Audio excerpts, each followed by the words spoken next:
আসসালামু আলাইকুম প্রিয় দর্শক, স্বাগত জানাই ট্রমা ইনস্টিটিউটস নিয়মিত আয়োজন আমার শিক্ষাঙ্গন অনুষ্ঠানে। আপনাদের সাথে আমি আছি মোহাম্মদ সাইদ রহমান নীরব, সহকারী জনসংযোগ কর্মকর্তা, ট্রমা সেন্টার মেডিকেল ইনস্টিটিউটস।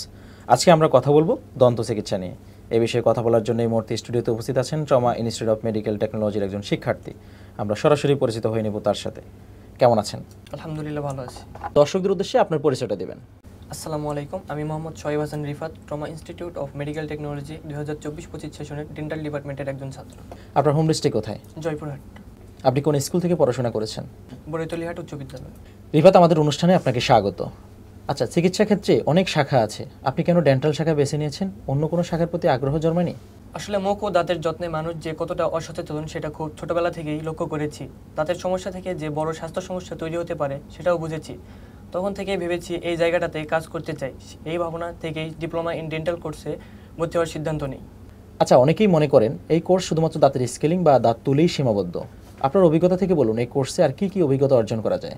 এই ধারণা পুরোপুরি ভুল। কোর্সে আমরা শিখি এক্স-রে বিশ্লেষণ, ওরাল ডিজিজ শনাক্তকর, প্রোস্টেটিক টেকনিক, মডেল কাস্টিং এবং সার্জিক্যাল অ্যাসিস্টিং এর মতো আধুনিক দক্ষতা। হাতে কলমে প্রশিক্ষণের সুযোগ থাকায় আমাদের আত্মবিশ্বাস ও দক্ষতা একই সঙ্গে বাড়ে। আপনাদের ক্লাসরুমের বাইরে কোনো ফিল্ড ট্রেনিং বা কোনো ক্যাম্পে অংশ নেওয়ার সুযোগ হয়?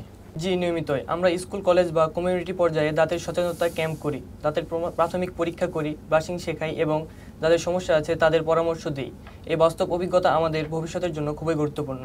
বর্তমানে দাঁতের রোগ অনেক বেড়েছে, আপনি কি মনে করেন মানুষ সচেতন হয়েছে নাকি এখনও পিছিয়ে? সচেতনতা কিছুটা বাড়লেও অনেকেই দাঁতের যত্ন নিতে চায় না যতক্ষণ না সমস্যা দেখা দেয়। এখনও অনেকে মনে করেন দাঁতের চিকিৎসা শুধু ব্যথা কমানোর ব্যাপার। আমরা যারা এই ফিল্ডে কাজ করি আমাদের দায়িত্ব মানুষের মধ্যে সচেতনতা তৈরি করা। এই কোর্সে পড়তে গিয়ে আপনার কাছে সবচেয়ে কঠিন বিষয় কি মনে হয়েছে? কিভাবে আপনি সেটা মোকাবিলা করেছেন? প্রথম দিকে দাঁতের গঠন অনুযায়ী মডেল বানানো এবং ডেন্টাল এক্স-রে বোঝা কঠিন মনে হয়েছিল। তবে নিয়মিত প্র্যাকটিস, শিক্ষকদের সহায়তা ও সিনিয়রদের গাইডলাইন মেনে আমি ধীরে ধীরে এগিয়ে যেতে পেরেছি। আপনি আগামী 5 বছরে নিজেকে কোন জায়গায় দেখতে চান? আমি একজন দক্ষ, সৎ এবং প্রযুক্তি নির্ভর ডেন্টাল টেকনোলজিস্ট হিসেবে প্রতিষ্ঠিত হতে চাই। নিজের একটি ছোট ডেন্টাল ক্লিনিক চালানোর পরিকল্পনা আছে, যেখানে উন্নত সেবা দিতে পারবো। পাশাপাশি উচ্চতর ডেন্টাল কোর্সে অংশ নিতে চাই। অনেক শিক্ষার্থী এখনও দ্বিধায় থাকেন এই কোর্সটি তারা বেছে নেবেন কিনা, তাদের উদ্দেশ্যে আপনি কি বলতে চান? আমি বলবো, ডিপ্লোমা ইন ডেন্টাল কোর্স এখন একটি প্রফেশনাল ও সম্মানজনক কেরিয়ার অপশন। যাদের হাতে কলমে কাজ করতে ভালো লাগে, মানুষের সেবা করতে চায়, তাদের জন্য এটি আদর্শ।